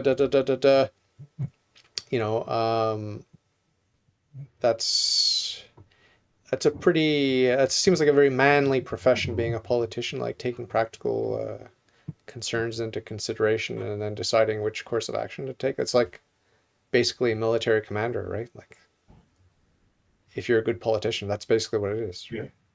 It's like there's 16 fires. Which one are we going to put out, and what's the best strategy? Like, what's the most good we can do, and how are we going to spend the taxpayers' money? Stuff like that. Holy cow! Woo! Let's hope they're taking their job seriously, right? There's a book I just read called, I think it's called Earth Abides. Have you heard of it? No. Okay. A pandemic wipes out 99.9% of Fiction? humanity. Fiction? Yeah. Okay. Fiction. Written in the 1940s, I think. Oh. So a pandemic wipes out 99.9% of humanity or more. There's very few people left. Okay. Um, and this man and this woman bump into each other, and they decide to share a life and start a family. And then 4 other people join them, and 20 years later, they've got a whole lot of kids and even teenagers running around. And so it's just recreating civilization. And the narrator, the main character in the story, is the one person who's thinking strategically. Everyone else is just thinking about, what do we want to do today? And he's thinking ahead and thinking, okay, eventually the stores are going to run out of food. There's plenty of cattle that are roaming free. So we've got plenty of meat, but we're eventually going to run short on some things. We're going to run out of bullets at some point. And so eventually no one will listen to him and plan ahead. He tries to teach the kids to read. And eventually it's just like, I'm going to teach them one thing. I'm going to teach them how to use a bow and arrow. And so for him, thinking strategically, that was the one lesson that he passed down to the next generation. And to do it as a toy, not to teach them that it was useful. And they loved it as a toy in history. Yeah, and eventually he started to feel like maybe society doesn't need the strategic thinkers. Maybe it's not worth it. Maybe we should just chill out and let people live their lives. Pretty cool. Sounds good. Sounds pretty good. Yeah, when you think about your life, do you have an overview, like, because I'm journaling with certain goals in mind, less of this, more of that, right? So obviously that entails a vision and an ideal and whatever. But whether you journal or not is not my question. My question is, do you have these overarching principles and these overarching ideals and goals? And it's a pretty broad question, but like, what are they and what do you hope to achieve? Yeah, so one goal I realized I have to be really careful about is to have friends. Okay. It's really easy for me to isolate.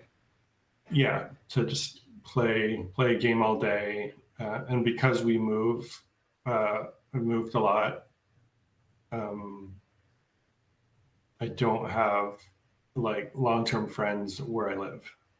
Yeah. And I'm going to be moving again in a year and a half. Oh. So I realize I have to be really careful about it. So a goal is to develop and sustain friendships. And so I've realized, if I just make a point every week of I'll contact at least one person. That's cool. And have one conversation. That's cool. And if I'm not intentional about it, it doesn't happen. Yeah, so that's one thing. And then professionally, I've thought about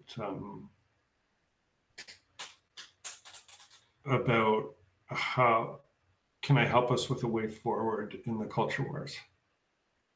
Can I help people to expand their awareness and work together? And so I've been trying to have more conversations about that.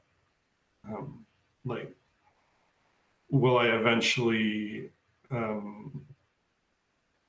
write a blog or write a collection of blog posts into a book and try and share ideas I've come up with? I don't know. At this point, it's just making sure that every week I'm intentionally either developing my ideas or talking to other people about them. So if you were to go and talk with a friend or whatever about your friend David in Montreal and his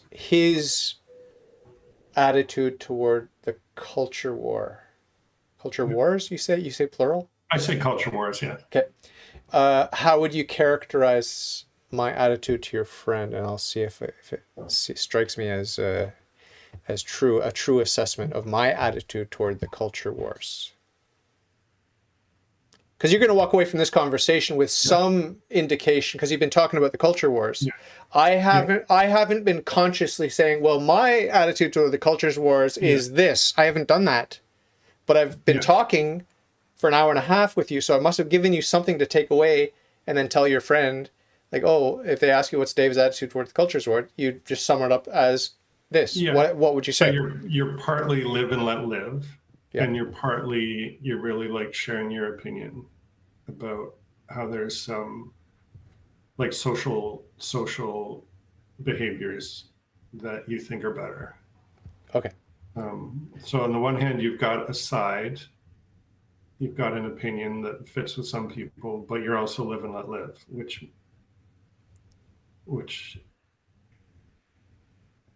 is appealing to other people. Yeah.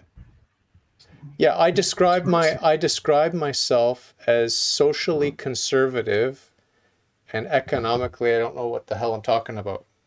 I don't know or care about the economics. I'm basically just a social conservative. That's all I care about. I don't like, hey, do you know how to budget your finances? Cool. I don't, right? So it's like that's my economic attitude. It's like it's a mystery and whatever, don't care. But when it comes to social stuff, it's like, hey, you want to convert my niece to LGBTQ whatever?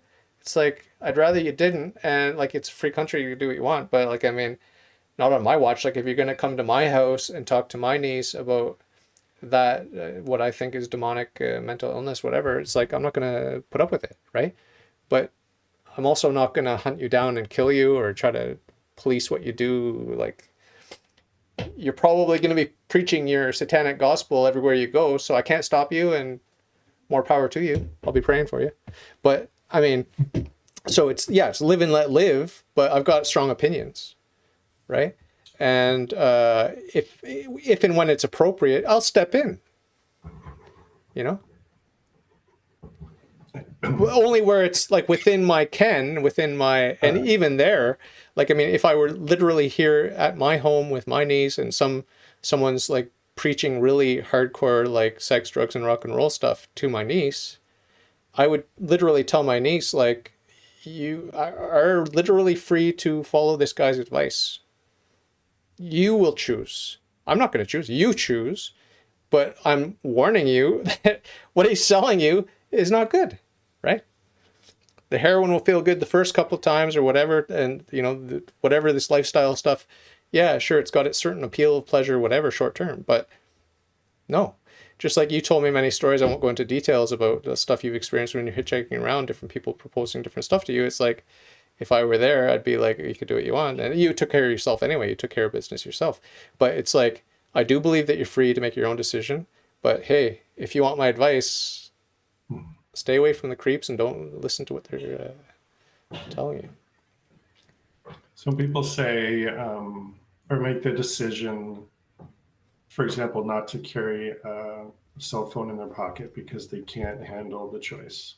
They would be addicted to it. They don't carry a cookie around in your pocket unless you want to eat it. Yeah. So they don't want that choice available for themselves day to day. And then they feel the same way about like alcohol. They don't want alcohol advertising on every corner store. They don't want, like it's a compromise that if you want to go to the beer store, you can go to the beer store. Just don't put it on the main street and don't put it in every corner store. That's a good point. Yeah, that's a good point. Too tempting. That's a good point. Yeah, that's a good point. And you know, you do start to feel like you're a bit cornered in this world when they're pushing stuff on you that you don't like. You know, so yeah, I do sympathize with that. And then to go off and join some puritanical Christian community, that doesn't appeal to me either. Mm-hmm. You know, that's not the solution. I'm not going to be happy. Yeah. Like I want organic. I want sincerity. I want authentic. I want people to let me know that they're a pervert, so that I don't let my niece date them. You know, like if you're a pervert, let your freak flag fly high. That's what I say. Let your freak flag fly, because I don't want to get a surprise. Right? Like, it's like Pierre Poilievre here. It's like he's trying to pretend he's like right-wing populist, whatever, and then he's calling Christine Anderson a racist and whatever. It's like, okay, now that you're elected into power, now you're showing your true colors that you're just a sellout. It's like, why didn't you just tell me? I already knew, and I didn't vote for him, but I'd prefer if you were honest. You know, that's the reason I didn't vote for him, because I knew he was a slimeball. And this is all allegedly, because I don't know actually for sure what happened. But if this actually transpired like that, then it's like, haha, I told you. You're just a politician like all the rest and whatever. So I like when people are different, and I like when I disagree with people. But the most important thing is, don't fool me, don't lie to me, and you don't have to tell me every time you fart, right? But like, just own it, and like, be honest. Like, I don't need to know all your dirty laundry, but if it's relevant and if it affects me, and I'm gonna find out later anyway, right? Because you got a plan to fool me, then no, I don't appreciate that. And that's largely why I'm angry at the politicians today, because I don't think they're honest. And same thing with the journalists, and the same thing with the medical professionals. I don't think they're honest. I think they're corrupt. And I think they prefer money and power to serving the people, period. So that's what annoys me. Yeah. I think we need some people who are willing to compromise in some ways in order to hold office. And it's just a really hard game to play, to keep your integrity while also lying in order to get power. Well, my fantasy with politics is some bygone era that probably never existed, where the community said, hey, it's not practical for us all to go to the town hall every day. Let's elect one of our guys, one of the best guys or girls, whatever, from our part of town, and then they could do the same in their part of town. And from that group, they can get together. And then from among that group, we can choose the best one to go to the other town, and from, so on and so forth, like representative democracy. That's my fantasy. It's like this is a responsibility that's foisted on you on top of your responsibilities you have to your family and to your business. It's a pain in your ass, but you are pressured because you are the best man for the job, and it's the right thing to do, and so you go the extra mile for your community, and you do that, you take on that burden, and you don't get paid for it, buddy. You don't get paid for it. You have your job, you have your family, and you put in the extra mile to serve the community. But that's representative government. And did we ever live through that golden age? I don't know, but that's my fantasy. Yeah, and the idea in parliamentary democracy was that, each locality sends their preferred person. Yeah. And then all those people, when they're together, they choose their leader. Yeah. They choose the prime minister. Yeah. And the original plan was that the prime minister was first among equals. They did not have extra power. Yeah. And now we, in Canada, there's a sense in which on our ballot, we're voting for our local person, but really we're voting for the leader. And we know that. We already know who the leader will be. I don't want to do strategic voting ever. It should not be a thing. Should never be a thing. Yeah. Should never be a thing. It should be, hey, our community is too busy. Like, we can't all stop what we're doing. So this one guy's going to make a sacrifice. He's the best guy for the job, whatever. And it's just sad. It's just sad that, just look at the bank accounts of these prominent politicians. With the power comes a lot of money. It's just sad, but it's true. I don't want that. And the corruption is in place. So, can we reverse it? Can we correct it? Can we fix it? I don't think so. I think it's just through suffering, the system collapses, and then we start again with innocence. We start again with authenticity. We start again with honest communication and representative democracy, or whatever form of government it is. I'm not saying that's the preferred form, because the church doesn't say what the preferred form is, right? So I'm not saying that's the preferred form, but it seems like a good form. That little fantasy story I told you seems like pretty good, right? As opposed to other forms, strong dictator or whatever, there could be merits to that too. Yeah. Oh, that really, really bossy guy that wants to tell everyone what to do. Yeah, why don't we let him tell us what to do? Okay. That might be a good solution in certain context. I don't know. Right? He's going to, I watched The Apprentice, and it's still ongoing. It's still ongoing in the UK, by the way, with Lord Sugar. UK Apprentice. I didn't know that. Yeah. Okay. So in the recent episode, it's like two of them were like, I want to be team leader. No, I want to be team leader. And they fought and fought and fought and fought. Finally, they said, okay, you can be team leader. But the guy who was team leader, I'm like, this guy's no good, right? He's not a good leader. They should have chose the woman, right? In this particular case, I'm not saying it wasn't because she's a woman. Believe me, it wasn't because she's a woman. But on the contrary, I have a prejudice the other way where I would lean towards a guy just by my natural prejudice, right? But in this case, it was the woman, clearly. And what happened when he got elected in? She was the leader. He was the leader, and she was the leader. Why? Because what I saw was real. I saw that she's the leader, and that's what she did. She led. So that's what I was saying about when some people can recognize, hey, you know, that really bossy guy that's opinionated and he is full of pee and vinegar, whatever. Why don't we let nature run its course and just give him the power, right? As long as he's not a complete a-hole, he has our best interests in heart.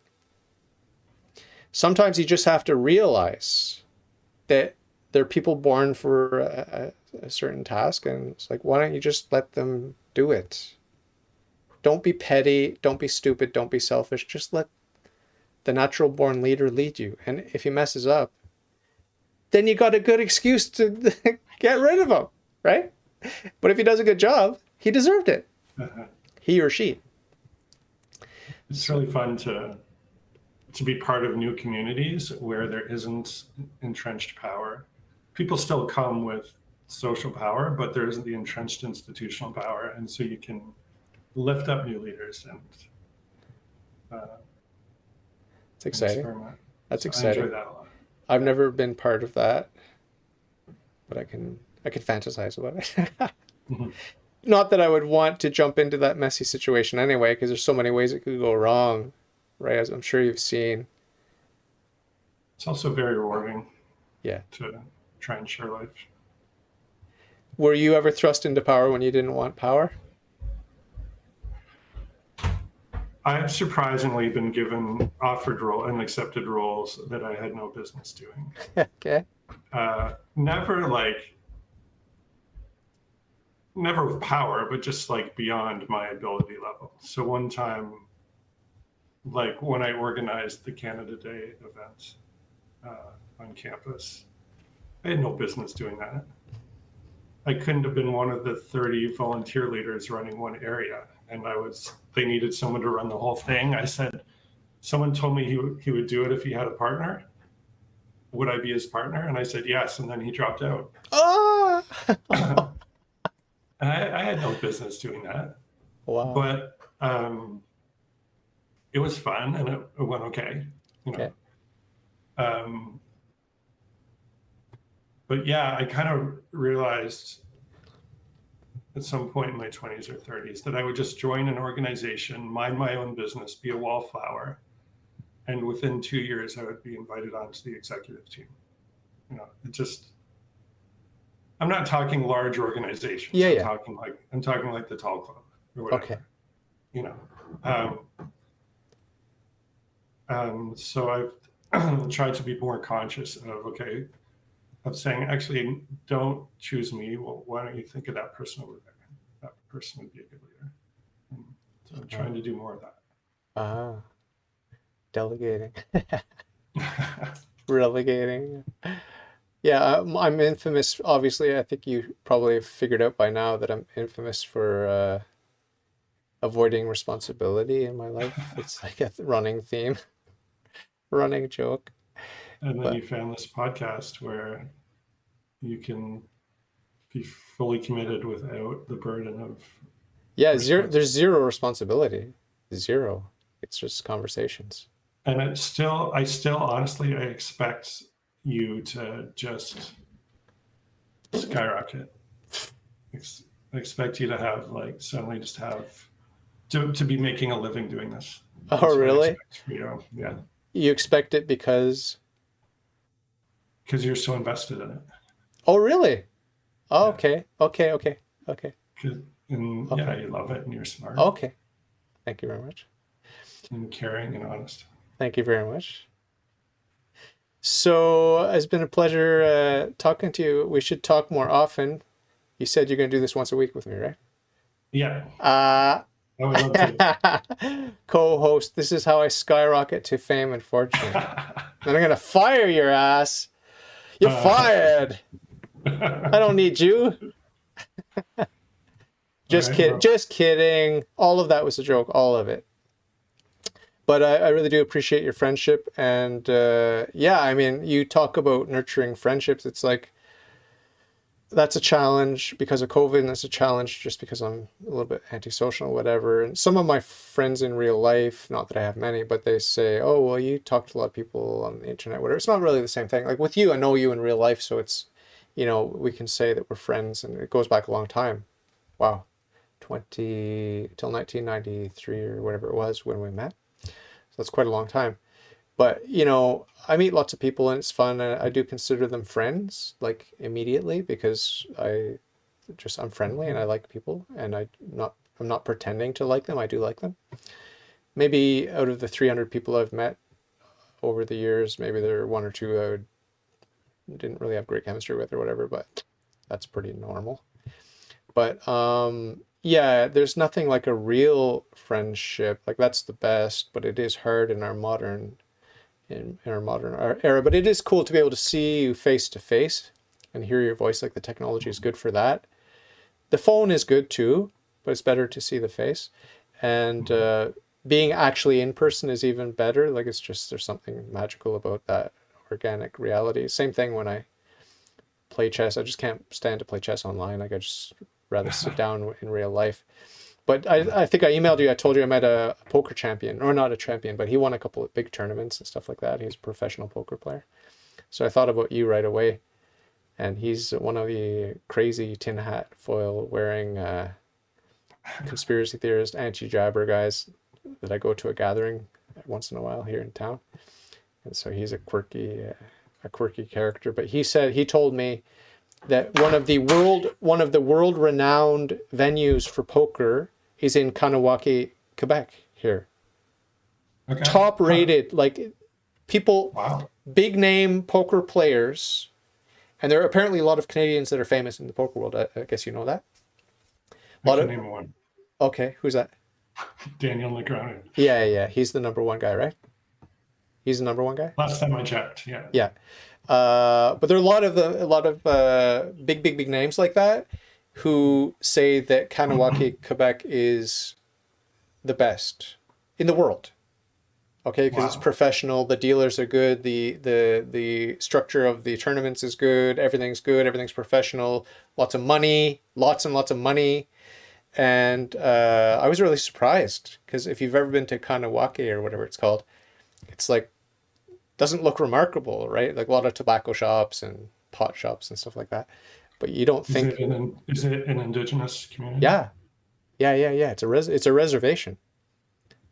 It's a reservation. So it doesn't look like much, but in the poker world it's really well reputed. So that's strange, right? You wouldn't think that. You would think of some big city or something. Yeah, very interesting. Mm-hmm. Do you still play poker? No, and if honestly, it's partly just a computer thing. It's partly that with PokerStars, you have to give them permission to see every open program on your computer so that they know you're not running a Are you bot. serious? Yeah, and I just don't understand what permissions I was giving up, so I didn't want to do that. Oh, Yeah. wow. So, I mean, if I cared enough about it, I would buy a different device to play on. Yeah. Get a dedicated computer for poker and you could do that. But I never played more than like the 25-cent buy-in tournaments. Okay. And I would have 12, I'd be in 12 tournaments at the same time, like making a decision every 2 seconds. And Wow. It was a real thrill. And I got to the point where I was just about breaking even. Okay. Like the PokerStars takes a big cut of the money. Yeah. So you have to be doing a lot better than other people just to break even. Wow. But I'm not in any way gifted at poker, and I just decided to move on. What's your current obsession, if not chess and poker, with the games? Sudoku variations. Okay. Like ones where it's not a 3x3 grid of regions. You have to figure out what the region shape is, and they're all different. Oh, wow. And they're unbelievable. There's a YouTube channel called Cracking the Cryptic, where he does the most challenging puzzles. And when you see the puzzle, you just can't believe that there's a solution because there's barely any clues. Wow. I I find it fascinating and fun. So, Wow. Doesn't give you a headache? now I'll play for 10 hours in a row. Wow, amazing. Well, it's great talking to you, Ben, and we'll talk soon. Enjoy the rest of your evening. Is it evening there? Yeah. So Yeah. You too. take care. Thanks for reaching out. We'll talk soon. Sounds good. Love you. Bye. Bye. Love you. Bye.